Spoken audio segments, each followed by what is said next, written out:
एक गांव वजीरपुर में रितु और उसका भाई शंकर रहते थे। रितु और शंकर के माता पिता मर चुके थे, लेकिन रितु ने बड़े ही प्यार से अपने भाई शंकर को पाला था। रितु कभी भी अपने भाई शंकर के बिना खाना तक नहीं खाती थी। एक दिन शंकर रितु से बोलता है, रितु, आज मैं थोड़ा लेट हो जाऊंगा, तू खाना खा लेना, मेरा इंतजार मत करना। शंकर की बात सुनकर रितु उदास हो जाती है और बोलती है, कैसी बातें कर रहा है शंकर, तुझे पता है ना मैं तेरे बिना कभी रोटी नहीं खाती। तू जल्दी आ जाना, फिर हम दोनों भाई बहन साथ में बैठकर रोटी खाएंगे। रितु की बात सुनकर शंकर को थोड़ा गुस्सा आ जाता है।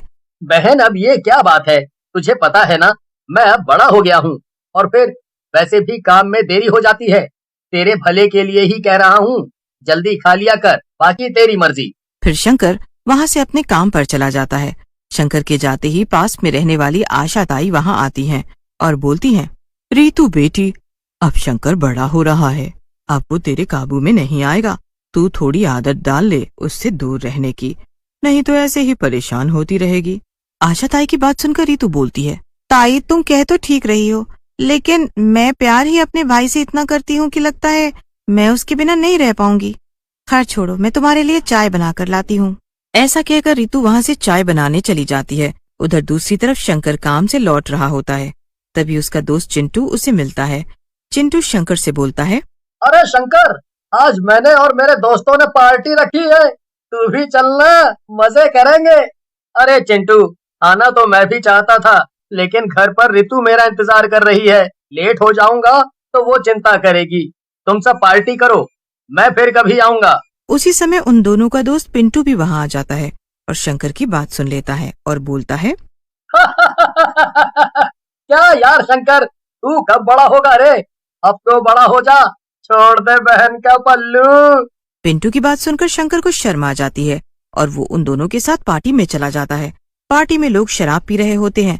पिंटू और चिंटू शंकर को भी शराब पीने के लिए देते हैं, लेकिन शंकर बोलता है, नहीं नहीं, मैं शराब नहीं पीता, तुम सब भी मत पिया करो, इससे शरीर खराब होता है। तू भी यार कैसी बातें करता है? अरे आजकल तो सब शराब पीते हैं, तू भी पिया कर, नहीं तो जिएगा कैसे? अरे शंकर, एक बात बोलूं, हैं? तेरी बहन है बड़ी सुंदर, अगर तू मुझसे उसकी शादी करवा दे तो मजा आ जाएगा। चिंटू की बात पर वहाँ खड़े लोग हंसने लगते हैं। ये बात सुनकर शंकर को गुस्सा आ जाता है। बेशर्म, तुम सब लोग मुझे दोस्त कहते हो और मेरी बहन के बारे में ही गलत बात बोलते हो। अगर फिर से एक शब्द भी मेरी बहन के बारे में कहा तो मैं जान ले लूंगा तुम सभी की। शंकर की बात सुनकर वहाँ खड़े चिंटू के दोस्तों को भी गुस्सा आ जाता है और वो लोग शंकर को गुस्से में मारने लगते हैं। उनकी मार से शंकर बेहोश हो जाता है। ये देख चिंटू घबरा जाता है और उसके पास जाता है। अरे यार, मुझे लगता है ये मर गया है, इसकी नब्ज और सांसें नहीं चल रही हैं। सही कह रहा है चिंटू, ये सचमुच मर गया है। इससे पहले गांव वालों को इसके बारे में कुछ भी पता चले, हमें इसकी लाश को ठिकाने लगाना होगा। फिर चिंटू, पिंटू और उसके दोस्त सब मिलकर शंकर की लाश को एक कब्रिस्तान में गाड़ देते हैं और वहाँ से चले जाते हैं। रितु पूरी रात घर के बाहर बैठे बैठे शंकर का इंतजार कर रही होती है। अगली सुबह आशा ताई रितु को परेशान देखकर रितु के पास जाती हैं और बोलती हैं, अरे रितु बेटी, तू चिंता मत कर, शंकर कहीं आसपास ही गया होगा, आ जाएगा। दोस्तों के बीच बैठ जाते हैं जवान लड़के कई बार। आशा ताई की बात सुनकर रितु को गुस्सा आ जाता है और वो गुस्से में बोलती है, आने दो इसे एक बार, घर आएगा तो आज इसे 2 थप्पड़ जोर से लगाऊंगी, तब पता चलेगा इसे, बड़ा समझदार हो गया है ना आजकल। लेकिन रितु को क्या पता उसका प्यारा भाई अब कभी नहीं आने वाला है। इसके बाद दिन बीतने लगते हैं और शंकर नहीं आता। इस वजह से रितु भी परेशान और चिड़चिड़ी हो जाती है। रक्षाबंधन का दिन पास आने वाला होता है। रितु की सहेली रमा रितु से मिलने आती है और उसे शंकर के गुम होने के बारे में कुछ नहीं। अरे रितु, इस बार कैसी राखी लाएगी तू रक्षाबंधन पर? जरूर सोने वाली राखी लाएगी ना? रमा की बात सुनकर रितु की आंखों में आंसू आ जाते हैं। ये देखकर रमा बोलती है, अरे रितु मेरी बहन, रो मत, मैं तो मजाक कर रही थी, तुझे जो करना है वो कर, लेकिन रो मत, जैसी राखी लानी है ले आना बाबा। अरे नहीं पगली, मैं तेरी बात पर नहीं रो रही हूँ। फिर रितु शंकर के बारे में रमा को बताती है, जैसे सुनकर रमा कहती है, अरे ये तो बहुत बुरा हुआ, लेकिन एक बात कहूँ, शंकर तुझसे बहुत ज्यादा प्यार करता है, वो तुझे कभी छोड़कर नहीं जा सकता। मेरी बात मान तो उसे ढूंढ, उसके साथ कुछ तो गलत हुआ है। रमा की बात रीतू को समझ में आ जाती है और वो शंकर को ढूंढने घर से निकल पड़ती है। काफी भटकने के बाद भी उसे शंकर के बारे में कुछ भी पता नहीं चलता। उस दिन रक्षाबंधन का दिन होता है। हे भगवान, मेरी कुछ मदद करो, मुझे शंकर के बारे में कुछ बताओ। मेरा प्यारा भाई किस हालत में कहाँ होगा, कुछ तो मदद करो भगवान। रमा थक हार कर एक मंदिर के बाहर बैठ जाती है। तभी वहाँ एक साधु बाबा आते हैं और ऋतु के पास आकर बोलते हैं, क्या हुआ बेटी, तुम ऐसे क्यों परेशान बैठी हो? मैं तुम्हारी कुछ मदद कर सकता हूँ क्या? साधु बाबा का स्वर और उनका तेज एकदम दिव्य था। उनकी आवाज सुनकर रमा उन्हें शंकर के बारे में सब बता देती है और बोलती है, कुछ करिए बाबा, मैं शंकर से बहुत प्यार करती हूँ। मेरे भाई के अलावा इस दुनिया में मेरा कोई नहीं है। रमा के अपने भाई के प्रति प्यार को देखकर साधु बाबा वहीं ध्यान लगाकर बैठ जाते हैं और थोड़ी देर बाद अपनी आंखें खोलते हैं और बोलते हैं, बेटी, तेरे गांव के पास वाले कब्रिस्तान में तेरे सारे सवालों का जवाब है। तू वहीं जा, वहीं से तुझे तेरे भाई के बारे में पता चलेगा। बस इससे ज्यादा मैं तेरी कोई मदद नहीं कर सकता। बाबा, आपने मेरी इतनी मदद कर दी है, वही बहुत है। अब मैं कम से कम अपने भाई के बारे में जान तो पाऊंगी। फिर रमा जल्दी जल्दी कदम बढ़ाकर कब्रिस्तान की ओर जाती है। कब्रिस्तान में पहुंचते पहुंचते रात हो जाती है, लेकिन रमा शंकर की वजह से कुछ भी परवाह नहीं करती और कब्रिस्तान के अंदर घूमने लगती है। अरे ये कब्रिस्तान तो पूरा खाली पड़ा है, यहाँ तो कब्रों के अलावा कुछ भी नहीं है।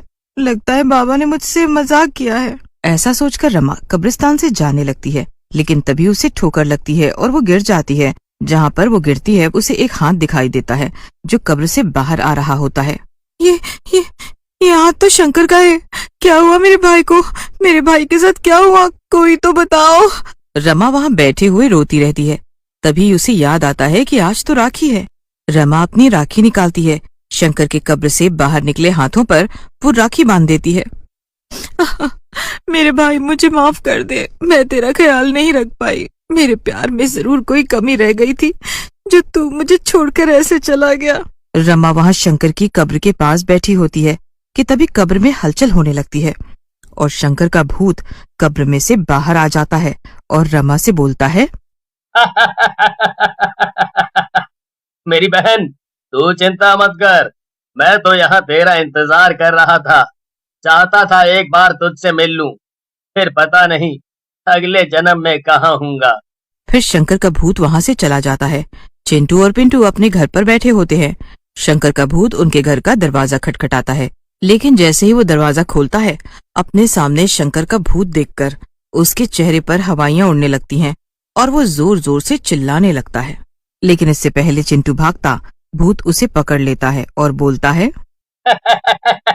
कहाँ भागेगा तू? आज मैं अपनी बहन से वादा करके आया हूँ।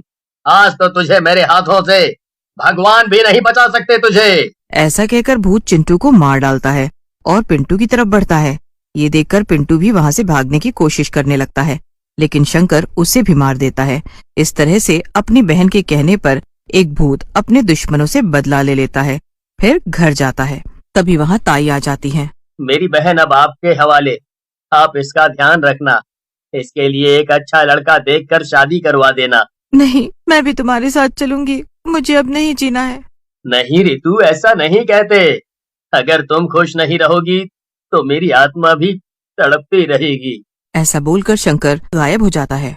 चंदन नगर गांव में एक किसान दीनू अपने खेत में काम कर रहा होता है। तभी उसे पास वाले गन्ने के खेत में से कुछ डरावनी आवाजें सुनाई देती हैं। दीनू आवाजों की ओर खींचा चला जाता है। दीनू गन्ने के खेत में चला जाता है। जैसे ही दीनू गन्ने के खेत में घुसता है, वे डरावनी आवाजें आनी बंद हो जाती हैं। अरे ये क्या हुआ? ये आवाजें तो आनी बंद हो गईं। कहीं ये कोई भूत तो नहीं? थोड़ी देर बाद खेत में से एक डंडा निकलता है जिसमें दीनू की खोपड़ी टंगी होती है। उसी समय वहाँ से दो शराबी नन्हे और बन्ने दीनू की खोपड़ी के पास जाते हैं। अरे बन्ने भैया, जरा वो दिनुआ को देखो ना, आज पुतला बनकर खड़ा है। ये दीनू भी ना पैसे के लिए कुछ भी कर लेगा। सही कह रहे हो नन्हे भैया, लेकिन एक बात बताओ, इसका धड़ कहाँ गया? कहीं बेच कर तो नहीं खा गया है? नन्हे खोपड़ी देखकर बेहोश हो जाता है। अरे मुझे तो चक्कर आ रहे हैं। ये तो दीनू की खोपड़ी है, बचाओ। नन्हे के बेहोश होने के बाद बन्ने वहां से भाग लेता है और दीनू की बीवी रजनी के पास पहुंचता है और बोलता है, अरे रजनी भाभी, गजब हो गया गजब। मैंने तो आज पता नहीं क्या देख लिया था, हैं? बहुत ही डरावना था। बन्ने की बात सुनकर रजनी को गुस्सा आ जाता है और वो बोलती है, एक तो बन्ने भैया तुम ना दारू पीकर मत आया करो हमारे यहाँ, बिल्कुल सुअर जैसे लगते हो दारू पीने के बाद, और आपके मुंह से भी गटर जैसी बदबू आती है। रजनी की बात सुनकर बन्ने बोलता है, गुस्सा बाद में करना रजनी भाभी, पहले मेरी बात सुनो जो मैं बताने आया हूँ। ऐसा कहकर बन्ने रजनी को दीनू के बारे में बताने लगता है। बन्ने की बात सुनने के बाद रजनी भागती हुई खेतों में पहुंचती है। गांव वाले भी वहां आ जाते हैं। किशन दीनू की गर्दन को देखकर कर्मा से बोलता है, देखो कर्मा भैया, देखो कातिल ने कितनी भयानक तरीके से मारा है। पता नहीं बेचारे का धड़ कहाँ चला गया है। सही कह रहे हो किशन भाई, कोई इंसान इतनी बुरी तरह से किसी दूसरे इंसान को नहीं मार सकता है। ये किसी शैतानी आत्मा या चुड़ैल का काम लगता है। फिर गांव वाले मिलकर दीनू का शरीर ढूंढते हैं और अंतिम संस्कार कर देते हैं। रजनी गांव के सरपंच कैलाश के पास जाती है और उन्हें अपनी आप बीती बताती है। रजनी की बात सुनकर सरपंच जी बोलते हैं, बेटी रजनी, मुझे थोड़ा समय दो। मैं दीनू बेटे की मौत के कारण का पता लगा कर रहूंगा। ये अनहोनी जिसने भी की है, हम उसे छोड़ेंगे नहीं, चाहे वो इंसान हो या शैतान। अगले दिन सरपंच, नन्हे और बन्ने तीनों उसी गन्ने के खेत में जाते हैं। काफी देर ढूंढने के बाद भी वहां कुछ नहीं मिलता है।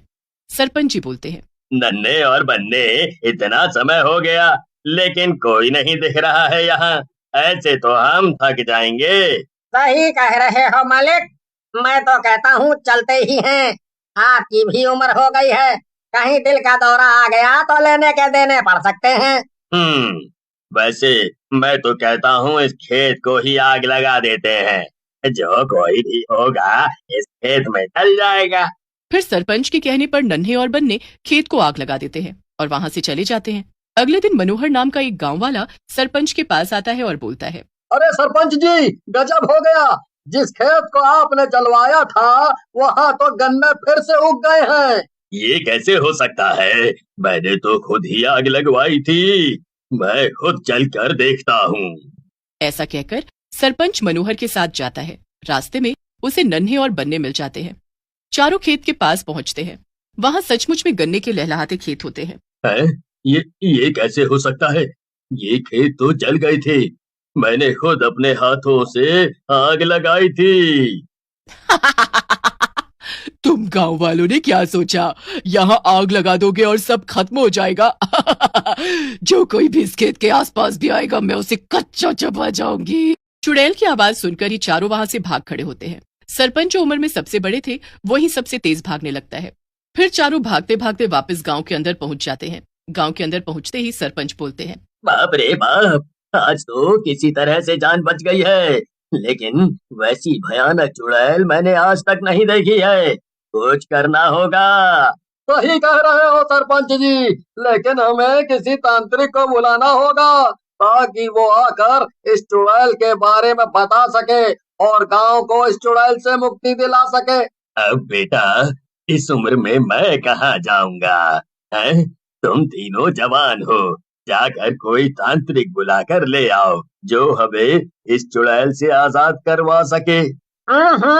मेरा बस चले तो इस बुढ़े का गला दबा दूं। जब काम होता है तो बूढ़ा बन जाता है। और देखो अभी कैसे हम तीनों से तेज भाग रहा था, घोड़ा कहीं का अब गधा बन गया।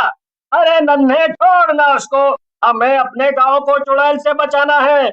हम और हमारा परिवार भी तो इसी गांव में रहते हैं। ये नहीं करता तो हम तीनों कुछ करते हैं। मेरी जान पहचान के बाबा हैं, अभी चलते हैं उनके पास।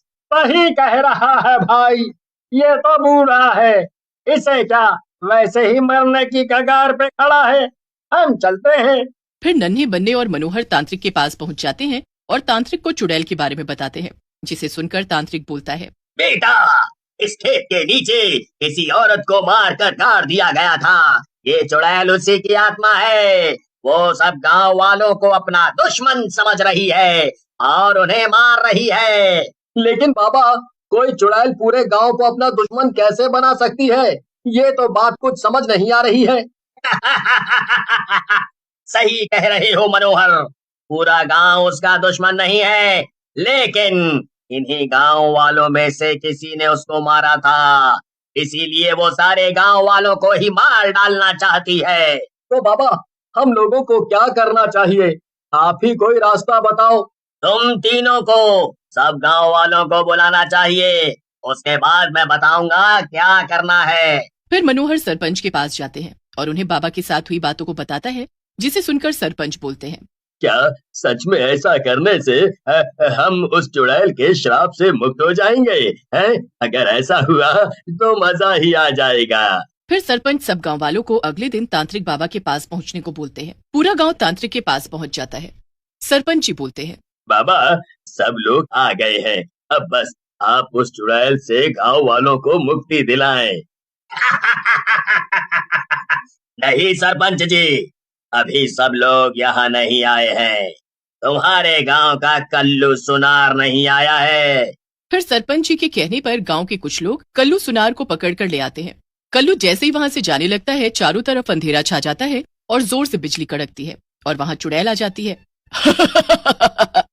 कहाँ जा रहा है कल्लू? तेरी वजह से ही मैं मरी हूँ। बहुत मुश्किल से पकड़ में आए हैं। मैं तुझे यहाँ से नहीं जाने दूंगी। तू तो गया।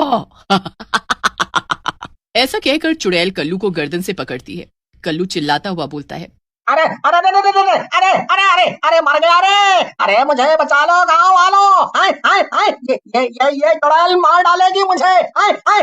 कोई नहीं बचा सकता तुझे कल्लू, तूने अपने ब्याज के पैसों के लालच में एक औरत को मार डाला। गाँव वालों, अब तुम सब लोगों को डरने की जरूरत नहीं है। मुझे अपना दुश्मन मिल गया है, मैं इसे लेकर जा रही हूँ। इसे भी मैं तिल तिल करके मारूंगी, इतनी आसान मौत नहीं दूंगी। ऐसा बोलकर चुड़ैल कल्लू को लेकर वहां से चली जाती है।